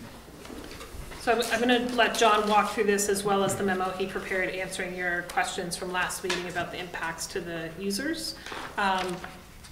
Just as a reminder though, at the last meeting you approved a fee ordinance that had us setting utility rates moving forward by resolution of the council. So we're bringing this resolution forward to you now because it has an impact on the budget. If for whatever reason that ordinance doesn't make it through the 30-day grace period, implementation period, we would come back to you with a change, and these rates obviously would not go into effect until July 1. So I'll let you walk through the memo. Sure. So for the water rates, what we're proposing is a 2.5% increase over the current $38.67 per 1,000 cubic feet. So that would increase it to $39.64. So what I've done is provided sort of just some highlights on both the water and wastewater rates, providing some historic rate information dating back to 1996, what our historic rates have been, giving sort of an impact review for the typical residential household, what that would look like on an annual basis, what that cost increase would look like, and just kind of a look around to surrounding areas, what their rates look like. Just kind of touching back to the sewer, we are also in this budget requesting a 3% rate increase, so that's $48.57, currently up to $50.03. So just going through the memo, if you look at sort of the historic rates, since 1996, it's kind of gone, it's been pretty sporadic. If you average it over the 16 years, it comes out to be about 4.9% total. So what we're trying to do is make it a little bit more uniform. We're raising rates to help with those capital costs and operational cost increases, and not do the shock rate increases, but make it a steadier increase. Same on the sewer rate side. It was sort of over that 16-year period, it averages out to about a 6.4% rate increase, with those big jumps in 2004 and 2006. And we have not seen. Sorry, I mean, why were the rates raised? It's all over the place in terms of different times a year. Was that like it seems extraordinarily reactive. Yeah. Or that there's not a lot of, but for example, in 2007, the rates were raised 5% in January and another 5% in July. So 10% in a single year. Correct. I don't know the answer why. Right, so. I can say some on the water side, 40% of our budget is CWD's bulk water purchase. So when they do a major increase, I think that's some of the 2004, 2006. I think they so increased their rates. We got a bill that we needed to pay, and increasing rates was the only way to raise the revenue to do it. Yep. Yeah, I don't know the answer to that. Angela and I were pondering it this afternoon as well. It's fascinating. Yeah. But I think a significant takeaway as well is that rates have not increased since 2012. Mm-hmm. Right. Yeah. Right. Yeah. Meanwhile, we have now a pretty, as you said earlier, John, a plan in terms of identifying what the infrastructure needs are, and we're only going to get ourselves to a place where we can pay for those needs if we, on an annual basis, see some basically inflationary increases in the rates. Right, yeah, and it's going to be tough. I mean, we have most of our water main, our 21.7 miles of water main is mostly 100-plus-year-old cast iron water mains. So, engineering-wise, theoretically, they're all due for replacement. I mean, we can hopefully stretch out some life out of some of them pending soil conditions and that sort of thing. But ultimately, we're looking at how do we replace, all that old infrastructure efficiently, and how do we do it, effectively with our rates. And chasing grants, obviously, is another way we can look at that. But ultimately, that's what we're trying to do, is fund those capital projects. And so these rate increases for this year are intended to support the Main Street project, Hickok Street project, and the pool project, or is that? No, separately? Pool project is separate. Yep, pool project is separate. Yep, so mainly that's going to be Main Street project and Hickok Street. But we are still having to pull money out of reserves to fund those projects. So ultimately, we're also trying to wean ourselves off of the, you know, the fund balance piece of that. And I think too, philosophically, it's building in debt or investment capacity for the city long term. That again, we don't just do on a project by project basis. It's being reasonable in where we get to with the rates. Because again, what you brought up and provide for us on water and sewer rates, we're on the lower end of the spectrum. We're right in the middle for municipalities. So that's saying that from an elasticity standpoint, you know, if we're trying to be about average in what we're charging people, you know, we're a little bit below that right now and have some capacity to go up.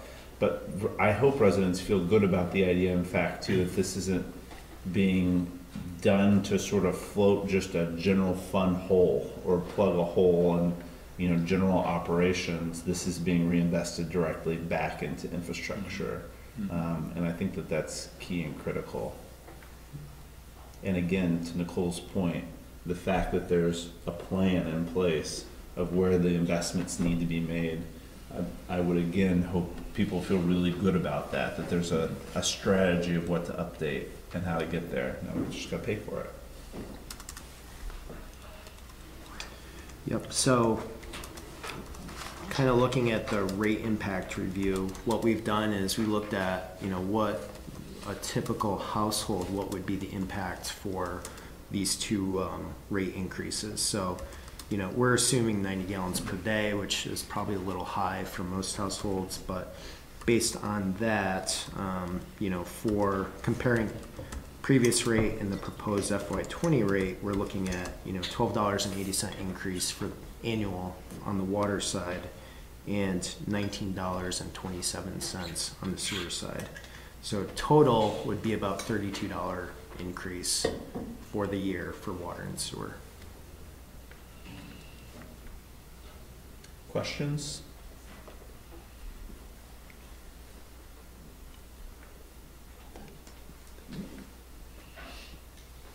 The other thing we did my first council meeting ever was we appointed the water commission. You remember we used to do that? We don't do that anymore. Council approves it, but we made ourselves the water commission.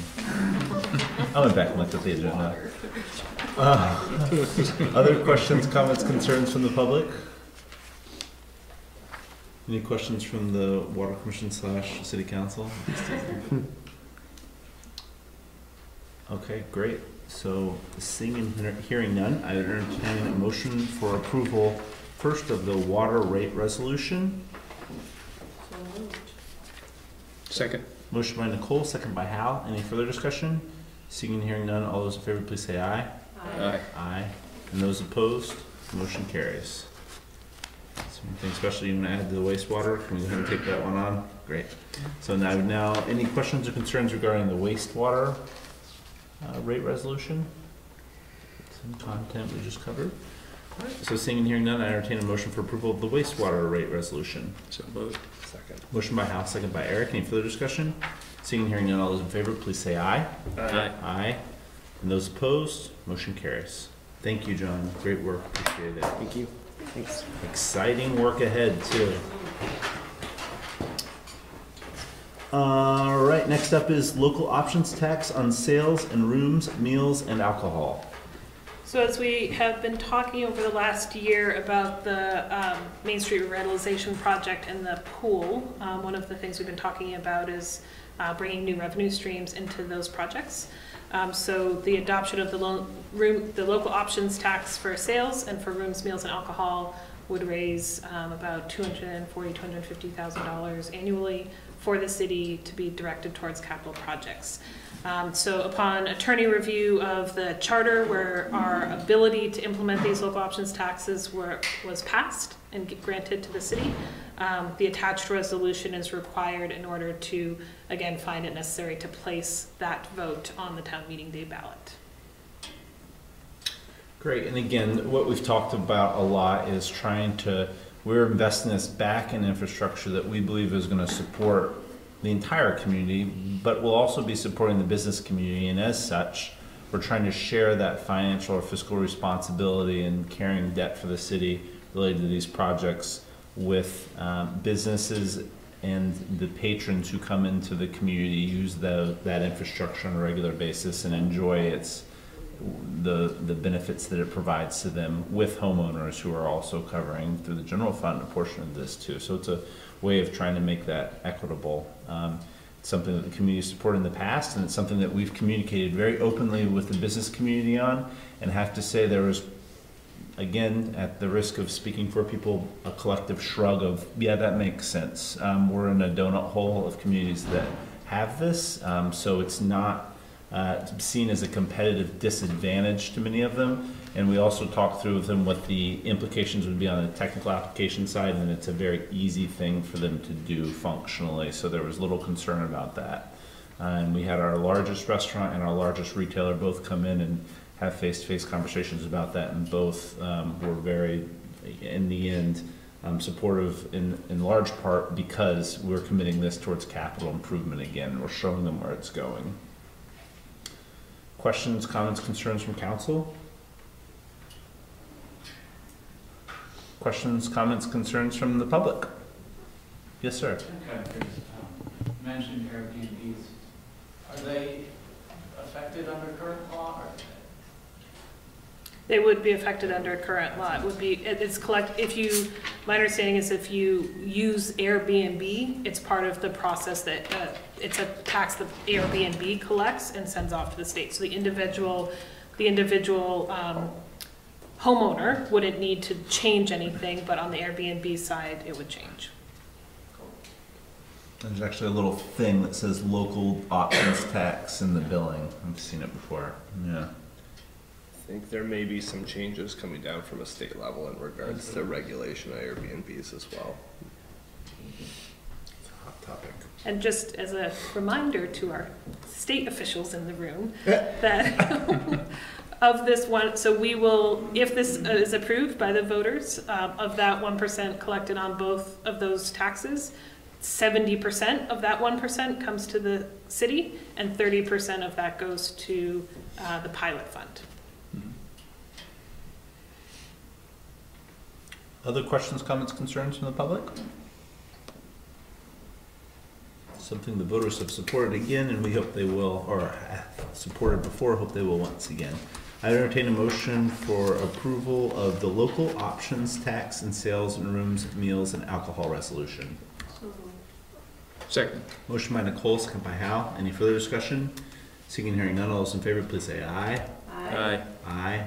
And those opposed, motion carries. I'm so sorry, as a point of process, but addendum for some folks who were following, we did have some discussion about whether or not sales tax did apply to groceries and other products, and the clarification was that it absolutely does not, which includes basic items like clothing. There are a few problematic things in the list, but that need to be addressed on the state level. I just thought that was a good update. Yeah. Sorry I didn't get that in before. Thank you. Okay, next up is Thrive rate resolution. So similarly to the water and wastewater rates, per the new fee chapter, this is approved by resolution by council. So the values set forth in the resolution are what we discussed during Ray's Community Services budget presentation. Yep, so happy to answer any specific questions here. I think we tried to lay it out pretty clearly in the memo cover page. As we discussed, it represents $1 a day increase during the school year and about a $2 a day increase during the summer program. So we feel like it's a pretty reasonable increase, and we have not increased rates, I believe, since 2015 or 16. I can't recall right offhand, but it's been a few years. So I think it's a pretty reasonable increase for us, and again, something we're hoping to see over time to try to help catch back some of that budget deficit. Just for folks watching, and I'm sorry if I missed this, but will this take effect for summer programming? That is the hope. So that it always is a little funky with this program year and the budget / council year. So we're waiting still on the school to get back to us on scheduling details, but we expect we'll have at least 1 week of programming in this current fiscal year.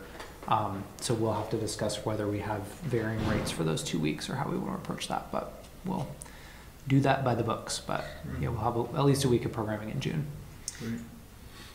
Just again to reflect the conversation here, you know, there's a constant tension between trying to provide the best services while also keeping it fiscally responsible to the taxpayers too, and trying to balance the expenditures there with great programming, quality programming. This is obviously a really important service, and trying very hard to balance that. Yep. And we have great staff that have been there for several years now, so I mean, cost of living increases along for their compensation, I think, require us to increase rates. I would say if there's a way to keep the rate the same for the summer, I mean, it seems a little keep it the same for this coming summer. So just as a point of clarification, the way the resolution is worded, it will go into effect for the start of the summer 2019 program year. Yeah. So it would be for the full. Even if it starts before July 1. Right. I think that makes sense. Great. Yeah.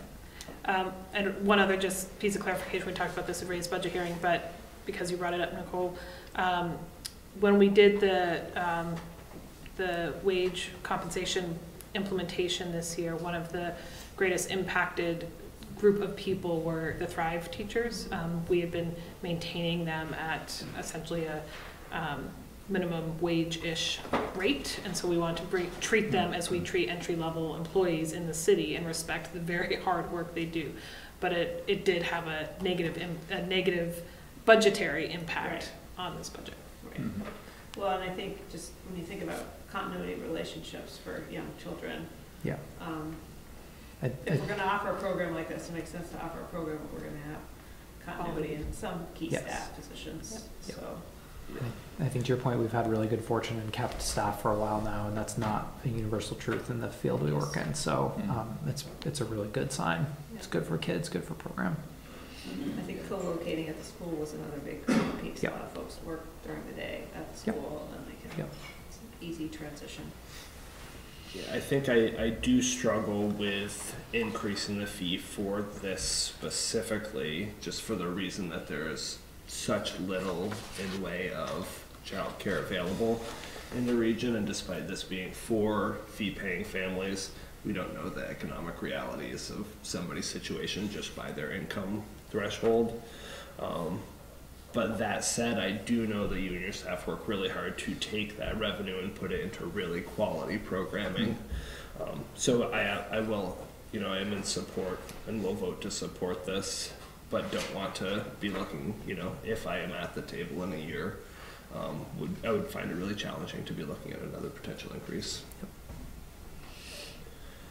That's why you're going to go after all those grants we saw. I mean, we're on a roll, so we'll see.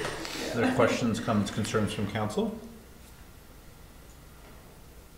Questions, comments, concerns from the public?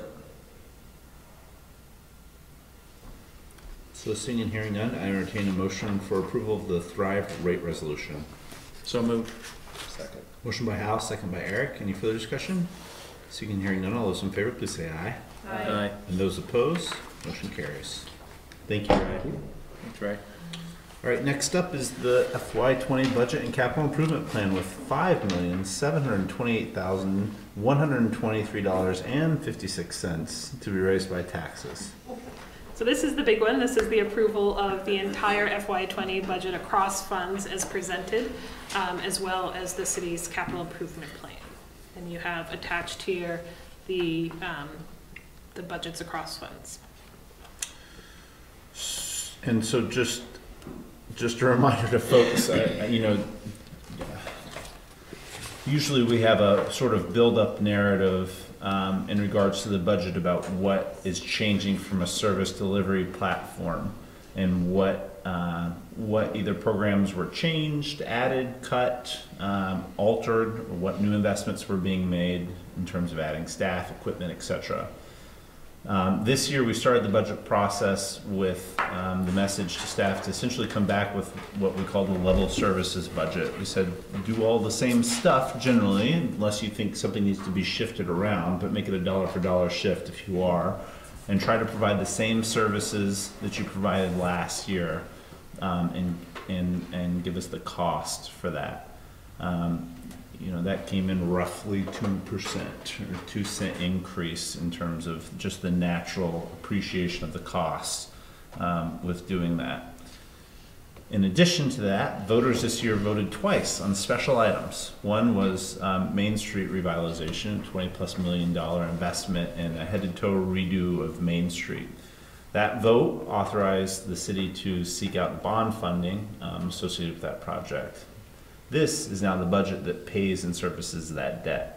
In a similar way, in August, we asked the community to vote again and asked for authority to bond for a new pool, a replacement of Myers Memorial Pool. This budget also covers the debt associated with that bonding. So by voting for this budget, not only are you approving all the stuff that we do as a city, right? The snow removal, the police services, the fire safety, the community services, you're also authorizing those two projects to move forward and providing the funding to move those forward. This is a pretty big budget, and I'm really proud of the work that you all did to make this a reality, because there's been a really long conversation in this community over really the last 10 years to put a lot of thoughtful planning together and in place to decide on a direction of where we wanted to make our investments and how we wanted to course out really and chart the future of the next 5-6 years of our community. I think these have taken that planning and turned them into real action and are going to become cornerstone projects for what comes next for the community. You know, before I came into office, it was the completion of the TIF, right? The completion of the downtown redevelopment.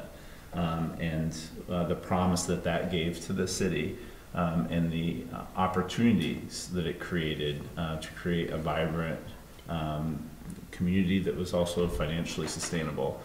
These projects do that, and they also entertain an option or an opportunity for people to connect via the pool, and a really critical community asset to promote health, well-being, and connection amongst our youth and all demographics. Via the pool. And then just the last point I want to put on the budget piece too is really proud of the work done. Thanks to Julie and Jesse especially, and Angela, and all the work to get our salaries in line, and the wage study, and all the work done to get the community to the place where we're appropriately taking care of the people who take such good care of us, and know that that's a step that we're taking forward. We're not done with that, but a great step forward on that piece as well. So when voters vote for this budget, they're voting for all those things. And this is, you don't get to vote on a program by program basis. And, you know, from a council perspective, this is the really important thing that we put forward that really sets the direction of what work is going to get done this year, and what work we're rolling out to support the community's vision for our future. So I hope the department heads and all staff members are really proud of the work you did to put this together and bring all these critical projects to fruition. Thank you. And to Jesse, I can't say enough about your support of this process and the way that you helped bring it together. It's very, very, very impressive to have watched. You should be very, very proud. This is a complicated budget with a lot of moving pieces and parts, and a complicated set of planning principles and goals that we set out that you have now helped turn into actionable things that are real and tangible that people are going to see and that are going to directly impact their lives, not just nice planning documents sitting on a shelf. So it's a true team effort. It's not me. So that is my thoughts on this budget. I think it's great. But I do want to highlight that people aren't going to see things like the pool or Main Street on the ballot again. That voting for this budget moves those items forward. I think that's an important distinction for folks to know. They'll be hearing lots more from Mayor Mace on that. I love that. Anybody else? Any questions, comments, or? I just think this is it's going to be a budget that we look back at as a historic budget, because I think it's going to mark a positive forward direction in our community, and I think it's going to attract some of the other assets that we're working on that is going to make our community the best place to be. So I think it's an important budget.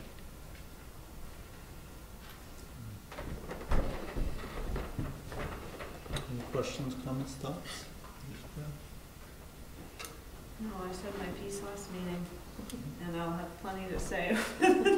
Yeah, we're all gonna get sick of hearing you talk about it. Questions, comments, thoughts from the public? Okay. Let me see. I'll just make sure.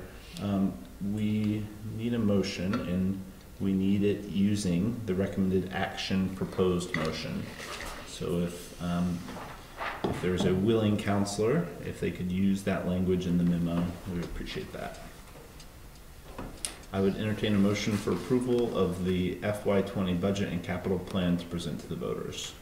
I move that we approve the FY20 budget and capital plan as presented and place on the warning for town meeting day a request to raise $5,728,123.56 from property taxes.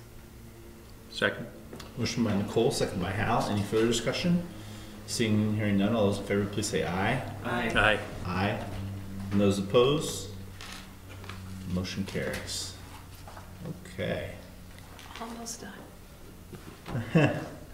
All right. So next up we have the warning for town meeting day. So all of those votes you just took result in the warning as presented here, and that outlines the elections for mayor and city council. It outlines the city budget ballot item, the ballot item to accept other funds, the Hickok Street bond vote item, the Abenaki Garage bond vote, and the adoption of 2 local options taxes. And your approval of this warning is required for us to actually warn the meetings and print the ballots and run the election. Questions, comments, concerns in regards to the town meeting day warning? It's an important detail. An important detail. Yep, and one that folks will be hearing us talk about over and over again too, so that they're familiar with it. There's more items. I think I used the word, it's a busy ballot this year, and it is. There's a lot of things on there, so we'll try to make that as digestible as possible. But it's not a random ballot. No. It's very interconnected. That's right. That's right. Questions, comments, concerns from council? Questions, comments, concerns from the public? So seeing and hearing none, I would entertain a motion for approval of the 2019 town meeting day warning. So moved. Second. Motion by Eric, second by Hal. Any further discussion? Seeing and hearing none, all those in favor, please say aye. Aye. And those opposed? Motion carries. Okay, next up is approval of appointment of a city councilor for January 29th, 2019 through March the 5th, 2019. So as we mentioned in a public posting on Front Porch Forum, as a result of resignations that we've talked quite a bit about here, we decided to appoint a temporary counselor to ensure that there was a 4-person body in case somebody got sick and there was an appropriate number of counselors to support the decision-making process. Through the public outreach, there was not a ton of interest that came back and forth for folks who asked to serve. We did receive 2, which are included in the city package. The first is somebody that I reached out to, which is former city councilor Brian Corrigan, and he expressed a willingness to serve in that capacity. We also received a request to serve on an interim basis from Mr. Corey Mack, and we have also entered in our package that information. I don't see Brian here tonight. Corey, I think we would just invite you, if you're still interested, to say anything you'd like to say to the council before they consider this. Sure. I thought it would be a good opportunity to come and just be part of the council. I was considering running for the 1-year position on city council. I haven't submitted my paperwork yet, but I thought it would be a good opportunity for me to, jump right in and get on the ballot and really get a good feeling for the waters there. Yeah, I put out my experience and my dedication to the city. I've been a resident for 10 years now, and involved in a number of different parts of the city. So I would look forward to continuing my service in whatever way I can help. I really value that and everything that all 4 of you do. And, thank you, Seth, also for your experience. So. Thank you. And so you mentioned that you may also consider possibly running for one of the open seats. Yes. Is that right? Yeah, that was one of the intentions. If I was serious about running for the open seat, I feel like I should be serious about jumping in right now. So that was really the decision point for that. Okay. Good. Did you connect with Brian in terms of his availability for the 2 meetings? Yeah, I did the intro email. Did you hear anything back verbally? Yeah, so I did an intro email where we just noted the dates. Right. I did not follow up past that email though. I can Right. shoot. Our exchanges were just quickly via email. Just said, hey, this is happening. The thinking was I did reach out to a couple former counselors, is to just say if there's a willingness of somebody who had done it before, there might be a bit of an ease there in transitioning in. Right.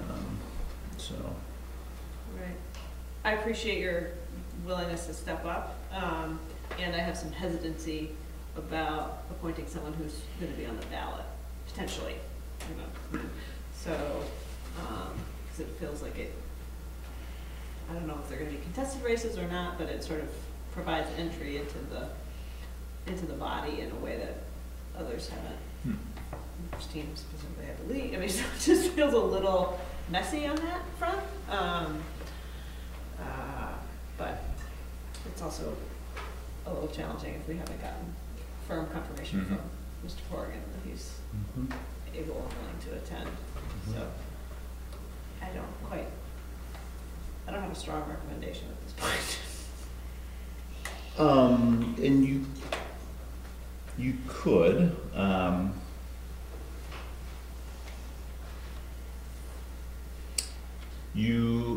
you could tonight do a conditional approval whereby we get confirmation of that, and this, because the swearing in, you're not going to need signatures on anything right away, and you've got 3 people, so you could do a conditional motion for that pending confirmation that that individual can attend all the meetings, Right. And that you get a response on that, and then have the right to bring somebody else back and swear in at the beginning of the next meeting.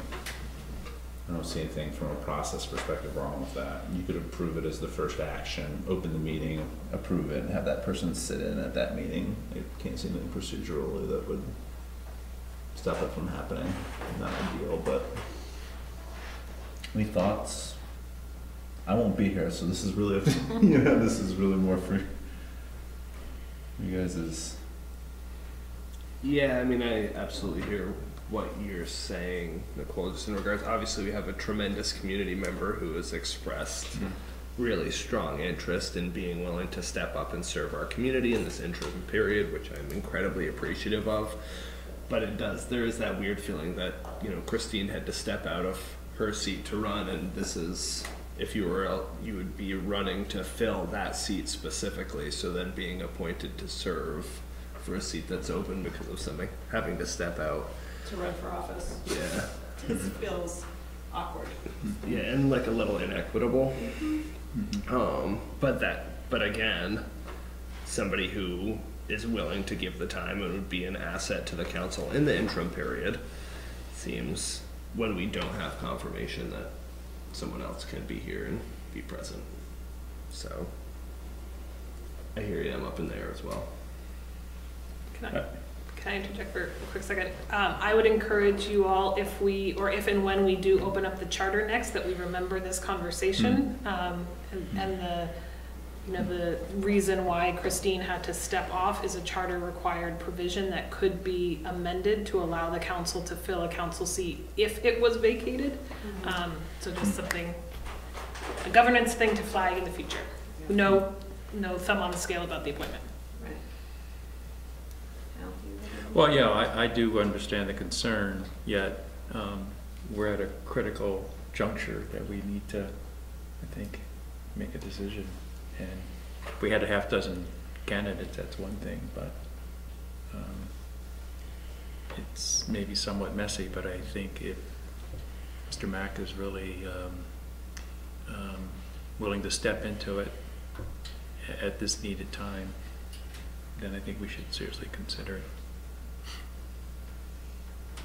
Yeah, I think I'm hearing, I'm in a similar place, especially since I know Brian was very happy and willing to do it, whereas we have a community member who's interested in doing it as well. And I know in my most recent conversation with Brian, he is really busy with work changes, and so who knows if there would be a conflict there. So I appreciate your willingness to step forward, and I'm gonna vote. I'd be happy to vote to move to appoint Corey Mack. I'll add something quickly, not to interrupt. I didn't even consider anything like a charter issue about this. So if there is some sort of, I won't feel like you're choosing somebody else, just anybody but Corey. I don't think that's what this vote is. So if there's some other reason that you want to just offer it up to Brian for a sense of propriety or whatever, that's fine. I won't take it the wrong way. So I've already collected my signatures and I've already made the efforts to run for the council. So if you want me to be your number two, I won't look at it the wrong way. Just to give them some space to think, I just want to say too that one of my first memories in a public meeting is being down at CCRPC and arguing about whether or not there should be crosswalks in the roundabout, and listening to you speak about that issue so thoughtfully and thoroughly and in such an engaged way. That's even probably like 8-9 years ago that conversation took place. So I have known you to be nothing but a thoughtful and engaged individual for a long time. So thanks for your willingness to step up and do this. Okay, guys, I bought you some time. So any questions, comments, thoughts? Before I do a motion? That way. Well, I don't know, I'd like to circle back around to our future mayor. Moments away. Because I do hear you and echo the concern.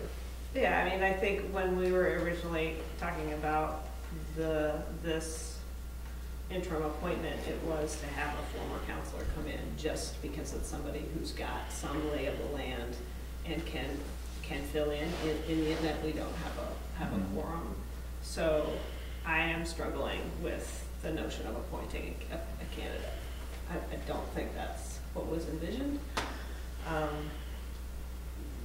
But if I'm outnumbered, I'm outnumbered. I'm not gonna, it's problematic that we don't know for sure if Brian can serve. Yeah, I mean, And I don't know whether we need to make a decision tonight. There's 2 emails, right? 2 emails that basically like, would you be interested in doing this? Yes. And I wrote back and said, I'll connect you with Jesse and Nicole, and you guys can talk about dates, etc. And he said, great, no problem. And that connection got made, and it's probably just as much on me for not again following up to saying, are we all good? Are we all good here? Are we all good here? But so it's, again, I think you could do conditional if you wanted to take that step, if you wanted to, put guardrails on a lack of response or those dates not working. But again, I'm going to sashay away on this one.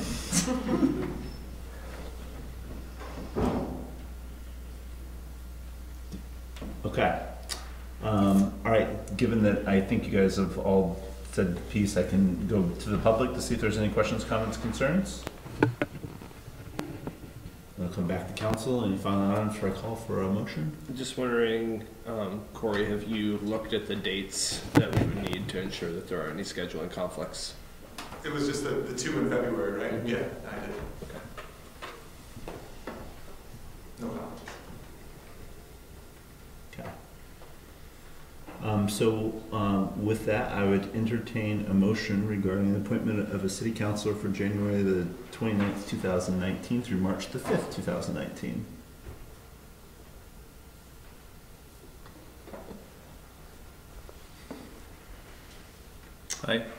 I move that we appoint Corey Mack to the interim council position. The dates dated January 29th through February, I'm sorry. March 5th. March 5th. I'll second. Motion. Motion by Hal, second by Eric. I second with comment. Not to roll, but if you have something to say, it's just... With just apologies to people in the room that this is inequitable to. And I do think that is a needed charter change in the future. If we want to encourage future leadership, forcing someone to resign from their seat in order to seek that higher leadership goes against a lot of ways what we have been trying to do from our commission structure up. So I'm sorry that you were in that position, Christine, and hope that we can remedy that in some way. You can never think through every scenario. It's impossible. Oh, absolutely. That's why they're living documents. That's right. That's crazy. Yeah. But you're right. Yeah, understood. This has exposed it. So, okay. So I've got a motion by Hal and a second by Eric. Any further discussion? Seeing and hearing none, all those in favor, please say aye. Aye. And those opposed, motion carries. Congratulations, Councilor Matt. Corey. Okay. Next item, the swearing in of Councilor Nicole Mace as the next mayor of Winooski.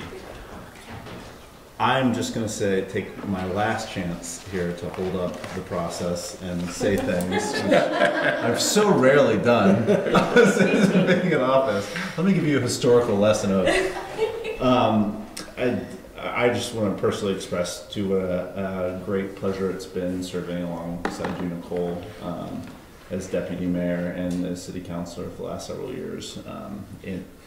The first time that I met Nicole, well, it wasn't the first time I met her, but the first time we sat down to talk, I went into the coffee with the intention, I was with another sitting councilor at that time, I went into the meeting with the intention of asking and pushing Nicole to run for mayor. Because I had seen her at a number of public meetings and witnessed what a sharp person you are and how much you care about the community and your dedication. And the other reassurance I want to have, in case you for some reason don't trust Nicole, is that there was just a few things I want to bring up from before, and that's just an extreme appreciation. You know, we did what is one of the most important things that a city council does tonight, and we forwarded a budget that the staff worked really hard to prepare. The most important thing we do as a council, and that's probably the most visual one, the most important thing we do as a council is we select who the city manager, who the CEO, the executive of the city is going to be.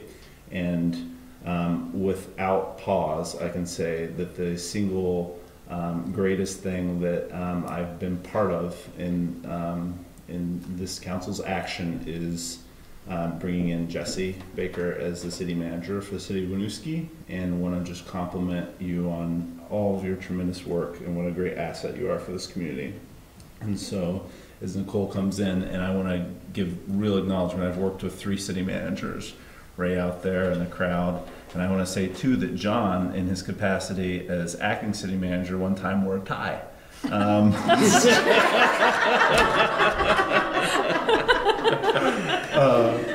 But you know, just in those leadership positions and seriousness, have been able to watch you guys grow as individuals and professionals, and it's been so cool. And Chief Hebert too. You know, you guys are kind of newer, but see great potential in you and you as well. And the growth that I've seen in all of you, and that's supported by you as the chief executive of the city, and Carol.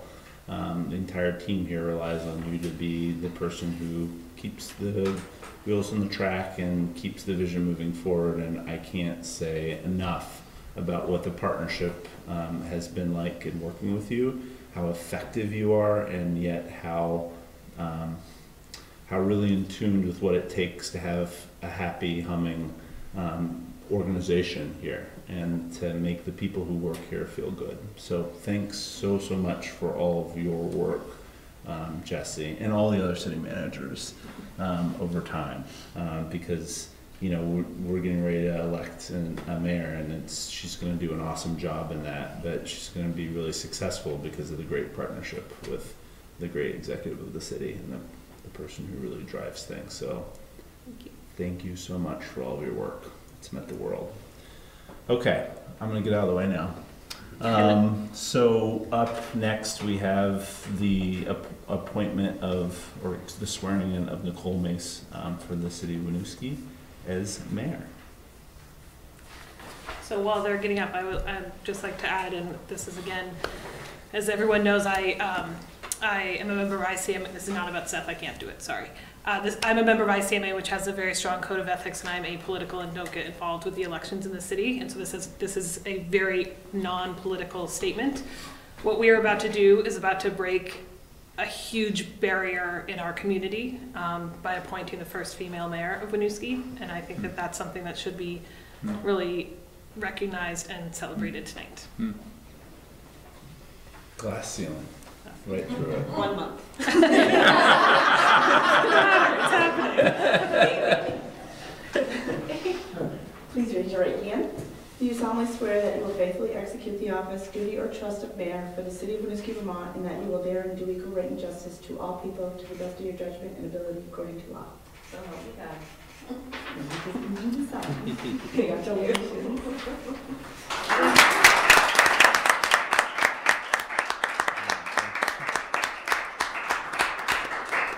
As has been stated previously this evening, some big shoes to fill, and it's a temporary appointment, but I am looking forward to working with the team to get this budget across the finish line so that we can all continue the great work that we started together. It's been a great honor serving with all of you, in particular with you, Seth. I've learned a lot, and I know you're not going anywhere, so I know how to reach you. So, thank you, everybody. Get to work. You can feel the power. Am I in charge now, or are you in charge? What's As happening? of signing that document, you're Okay, so officially- the next item on the agenda is executive session to conduct the annual review of the city manager. So I would, so we've gone through a process in terms of soliciting input from all the counselors and senior, the leadership team, and now's our opportunity to go in and have a conversation with Jesse about the results of that feedback. So I would entertain a motion to enter into executive session to conduct the annual review of the city manager pursuant to statutory reference cited on the agenda, and we'll bring Jesse with us. So this is, we haven't talked about this. Seth also, So I would actually, it would be fine with me. It's ultimately the three of your decisions, but it would be fine with me to bring the former mayor, Seth, and the former city councilor, Christine Lott, as she did also participate in this review and has seen my work in the last year, and I would welcome her feedback as well. Great. So whoever's making the motion can include those guests. That would be great. I move that we enter executive session with City Manager Jesse Baker, Human Resources Director Julie Holberg. Right, is that what you said? No, sorry, I missed that. And we're inviting Seth Leonard and Christine Lott. There we go. Second. Motion by Eric, second by Hal. All those in favor, please say aye. Aye. Opposed? Motion carries. I guess, do I have to? Yeah. Me too? Yes. We are in executive session. We will reconvene to adjourn only. Thanks, everybody.